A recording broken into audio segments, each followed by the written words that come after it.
Hello students, I am Manoj Rathi and मैं आपको physics पढ़ाऊंगा नहीं, फिजिक्स समझाऊंगा। और मुझे लगभग 18 साल हो गए हैं फिजिक्स समझाते हुए एंड काफ़ी सारे स्टूडेंट बहुत अच्छे अच्छे रैंक पे रहे हैं, जिसमें टॉप मोस्ट अगर बात करें तो आईआईटी में 204 रैंक रहा है जनरल कैटेगरी एंड मेडिकल में 301 रैंक रहा है all India rank general category. Himachal में जेई मेन में फर्स्ट रैंक रहा है एंड मेडिकल में सेकंड रैंक रहा है। तो ये ऐसे ऐसे बहुत सारे स्टूडेंट्स हैं, रिजल्ट्स बहुत हैं। और कई स्टूडेंट ऐसे भी रहे हैं जिन्होंने, इवन मेडिकल की बात करूं तो 45 में से 44 क्वेश्चन फिजिक्स के ठीक भी किए हैं। तो बहुत सारे जो स्टूडेंट्स हैं जो टॉप रैंक लेते हैं, और या ये कहें कि जो कॉम्पिटिशन्स को निकालते हैं, तो आज मैं उनकी सोच आपको बताऊंगा कि किस सोच से वो क्वेश्चन करते हैं। ऐसा नहीं होता कि सभी स्टूडेंट पूरा का पूरा सॉल्व करेंगे क्वेश्चन को और तभी निकल सकता है कंपटीशन। नहीं, आपको एक सोच बनानी पड़ेगी।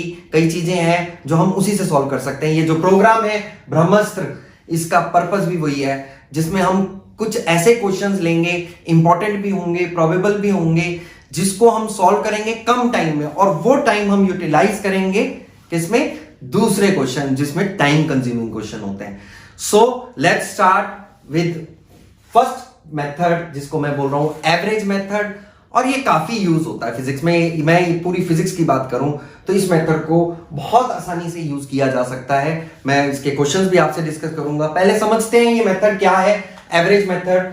एवरेज मेथड क्या है हम देखें। सपोज करो एक फोर्स दिया है, force is equal to 2x and हमें x is equal to 0 to x is equal to, या 0 नहीं, कुछ और वैल्यू ले लेता हूं मैं, x is equal to 2 to x is equal to 4। ये वेरिएबल है। यहां देखो फोर्स लीनियरली वेरी कर रही है। मैं अभी फोर्स की बात कर रहा हूं, तो फोर्स लीनियरली वेरी कर रही है डिस्टेंस के साथ। तो एक तरीका तो यह है कि मैं इसको इंटीग्रेशन मेथड से सॉल्व करूंगा वर्क डन के लिए, बट हम अभी इंटीग्रेशन मेथड नहीं करेंगे, हम सिंपल मेथड करेंगे। अभी कभी भी ऐसा आए तो क्या करना चाहिए, तो हमने क्या करना है, इसको जब कभी लीनियरली वेरी करता है तो आप इनिशियल लो और फाइनल लो। तो इनिशियल लेंगे तो 4 आ जाएगी फोर्स, एंड अगर फाइनल लेंगे वैल्यू तो फोर्स की वैल्यू आ जाएगी 8। नाउ एवरेज फोर्स कितनी हो जाएगी? 4, 8 and then 12 divided by 2, this plus this divided by 2। तो जब भी आपने कभी भी कोई चीज लीनियरली वेरी करती है, आपने उसकी एवरेज कैसे लेनी है? Initial plus final divided by 2। For example, अगर मान लो वेलोसिटी टाइम के साथ लीनियरली वेरी करती है, लीनियरली वेरी करती है, तो इसकी एवरेज कैसे लेंगे? Initial plus final divided by 2। तो ये कहीं भी लगा सकते हो, ये चाहे ईएमएफ में लगाओ, आप कहीं भी आप एवरेज लेना चाहें तो आप इसके थ्रू ले सकते हैं। तो इसी के ऊपर देखो एक क्वेश्चन आया था नीट 2019 में। मैं लेटेस्ट क्वेश्चन लेके चल रहा हूं लगभग। नीट 2019 में क्या क्वेश्चन आया? फोर्स दिया है, आप क्वेश्चन आपने देख ही लिया कि क्वेश्चन क्या है।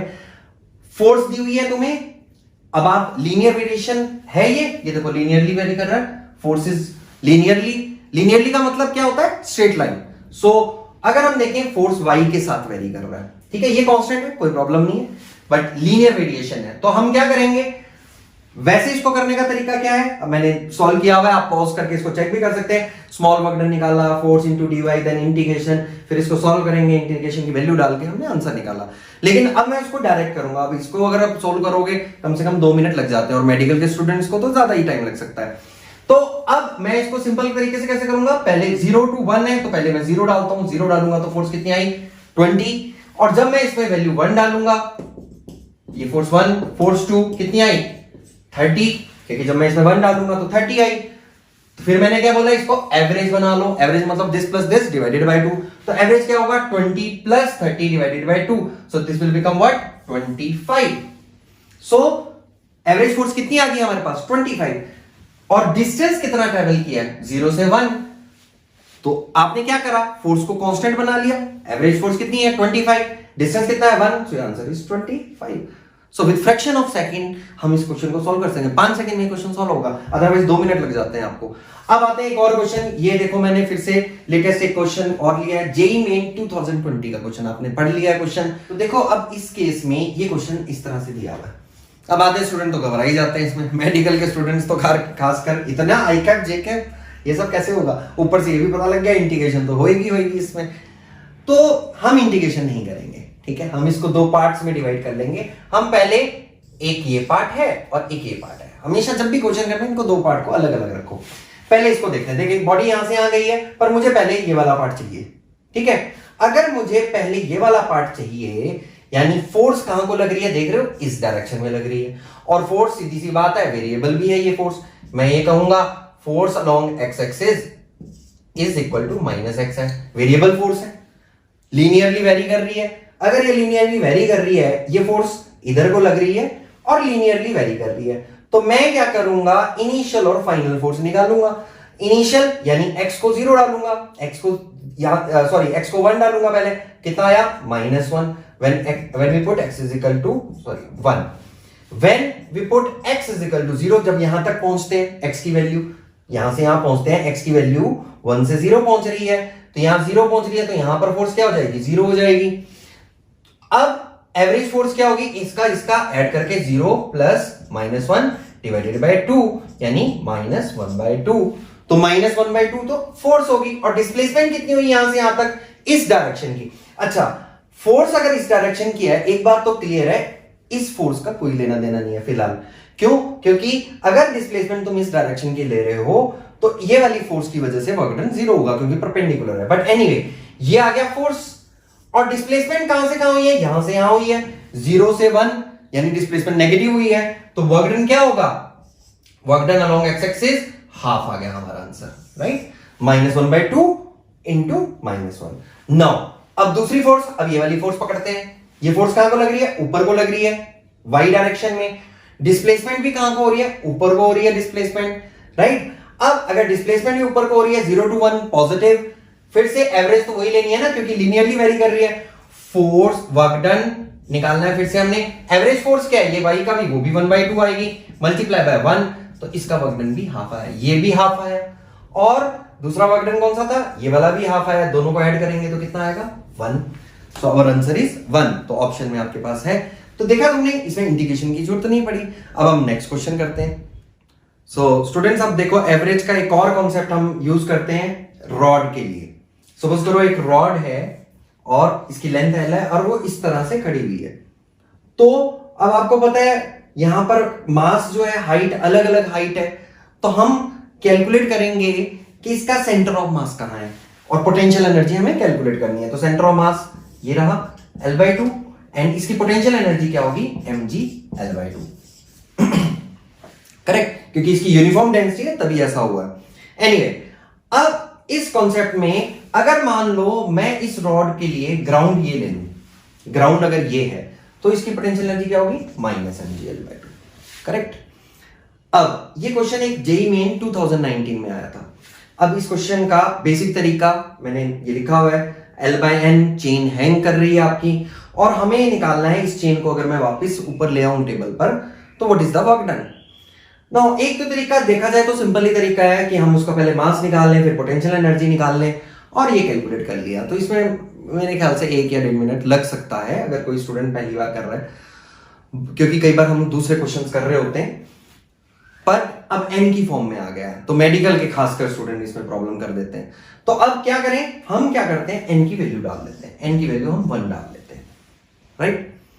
ये हो गया सब्स्टिट्यूशन मेथड कि हम सब्स्टिट्यूट कर देते हैं कुछ। तो n की वैल्यू अगर मैं 1 डाल दूं, इसका मतलब कितनी चेन है, नीचे हैंग करेगी L, यानी पूरी की पूरी नीचे हैंग करेगी।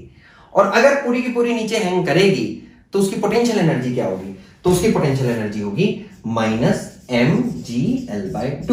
जो कि हमने यहां किया था। अब उसको अगर हम पूरा टेबल पे लेके आएंगे तो पोटेंशियल एनर्जी कितनी हो जाएगी, 0। Final potential energy minus initial potential energy will be what, mg/L/2। So our answer is mg/L/2, right. तो अब अगर ऑप्शंस में देखो, अगर मैं n को 1 डाल दूं तो ऑब्वियसली ये खत्म, ये खत्म। यहां देखो n को 1 डालेंगे, this is your right answer, ये भी खत्म हो गया, खत्म क्वेश्चन। अब कई बार क्या होता है, आप L/N और उसमें कंफ्यूज हो जाते हैं तो टाइम कंज्यूम ज्यादा होता है। तो इसलिए ऑप्शन को देखना बहुत जरूरी है कि ऑप्शन ये भी देख लेते हैं कि कहीं ऐसा तो नहीं है कि सिमिलर ही हो रहा, n को 1 डाल के बहुत सारी सिमिलर आ रही हो, फिर उसको नहीं अप्लाई करना। तो ये एक मेथड है। अब हम करते हैं नेक्स्ट। तो स्टूडेंट, अब हम जो एक कैटेगरी के क्वेश्चन करेंगे जिसको हम ऐसे ही सॉल्व करेंगे, ठीक है। थोड़ा सा बेसिक नॉलेज चाहिए बस। बेसिक नॉलेज क्या है? अब जैसे सेंटर ऑफ मास की बात करें, सपोज करो कोई रॉड है, यूनिफॉर्म रॉड है, तो उसका सेंटर ऑफ मास कहां होगा? बीच में, जैसे हमने पहले किया। पर सपोज करो ये रॉड की डेंसिटी बढ़ती जा रही है बाहर की तरफ।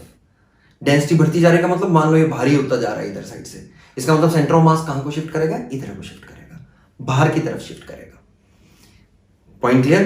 तो ये एक सिंपल सा पॉइंट है जो तुमको ध्यान रखना है कि अगर मान लो डेंसिटी इंक्रीज करती है तो सेंटर ऑफ मास भी जहां मास ज्यादा होगा उस तरफ शिफ्ट करेगा। तो सबसे पहले हम करते हैं 2019 में जो क्वेश्चन आया है।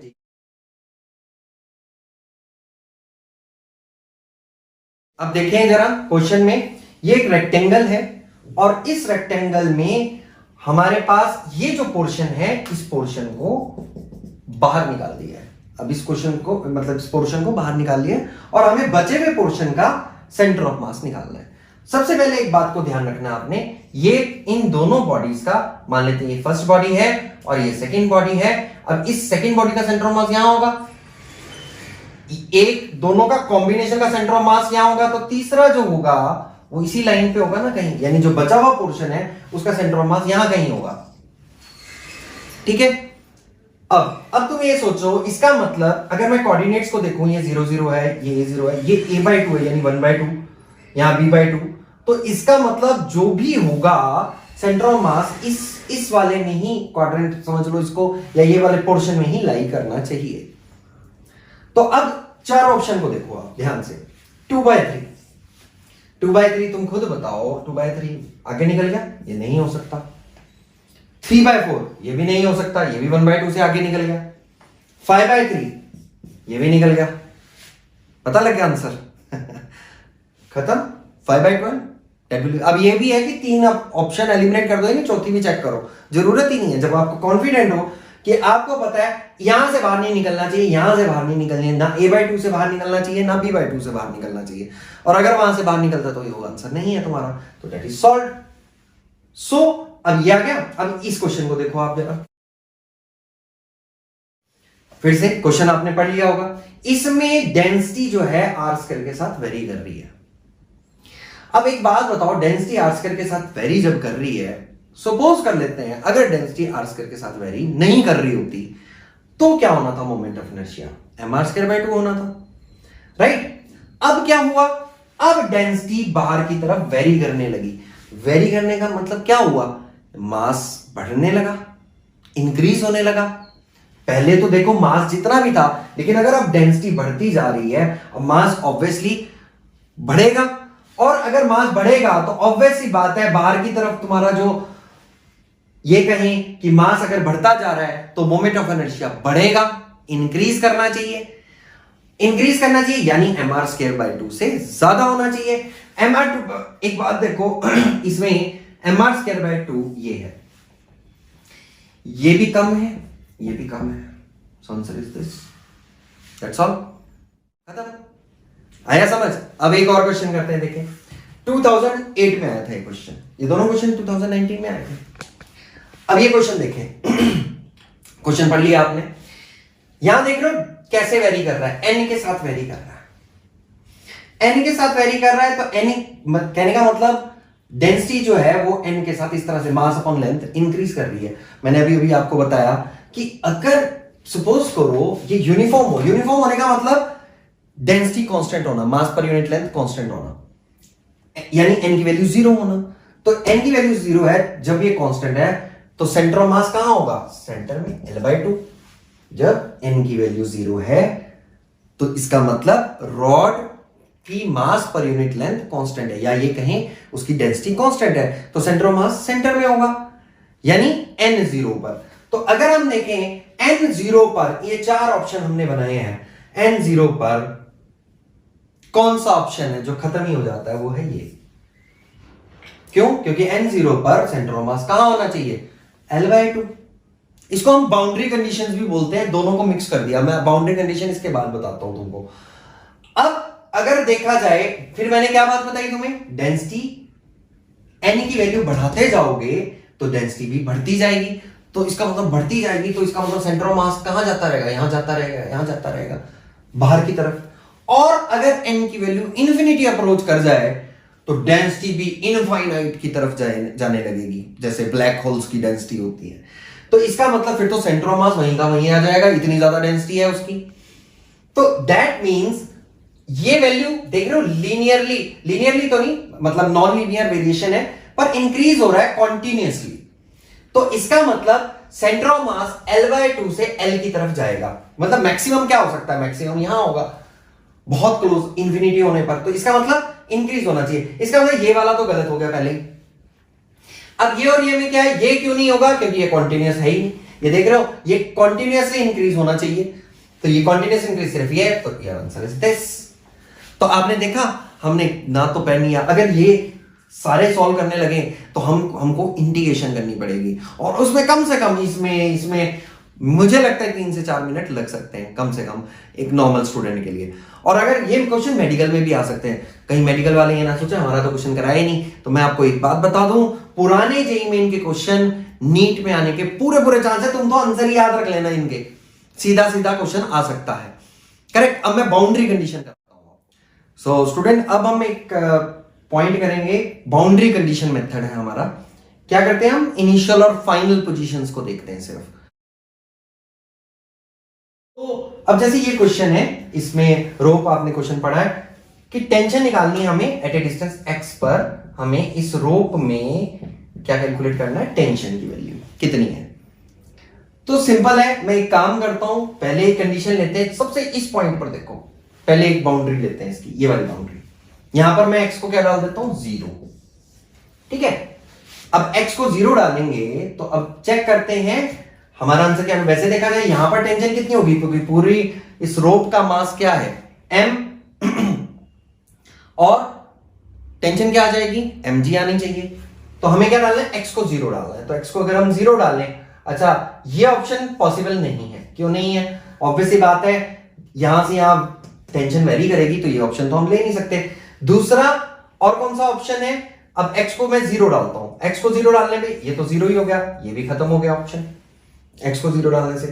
अब बचा ये और ये, अगर मैं x को 0 डालता हूं, दोनों में mg आ रहा है, राइट। अब दूसरा पॉइंट, अब दूसरी बाउंड्री लेनी हमने, अब यानी हमारा आंसर इन दोनों में से एक है। अब इन दोनों में से एक है, तो अब मैं सबसे लोएस्ट पॉइंट ले लेता हूं, ये वाला पॉइंट ले लेता हूं। अगर मैं x को L डाल दूं, तो यहां तो टेंशन है ही नहीं, मास ही नहीं है नीचे, तो इसका मतलब टेंशन यहां पर 0 होनी चाहिए। तो x को L डालकर कहां 0 आएगा, x को L डालकर यहां 0 आ रहा है, यहां तो इंफिनिटी बन रहा है, ये भी नहीं है, तो यार answer is this. So this is boundary condition कि आपने x को 0 लेना है और फिर दूसरे वाला एंड लेना है। जैसे अब अगला क्वेश्चन करते हैं। AEEE 2003 में ये क्वेश्चन आया था। मान लो यहां पर फोर्स लग रही है P और हमें इस पॉइंट पर टेंशन निकालनी है। फिर से वही concept, same concept, boundary condition. क्या होगी बाउंड्री कंडीशन, सबसे पहली बात तो इन ऑप्शन को देख के देखते हैं कौन सी ऑप्शन है, ऐसे ही खत्म कर देते हैं हम। कौन सी ऑप्शन है, ये नहीं हो सकती। P कैसे होएगी, यहां फोर्स लगा रहे हो तो ऑब्वियसली यहां टेंशन वेरी करेगी, जैसे मैंने यहां बताया था।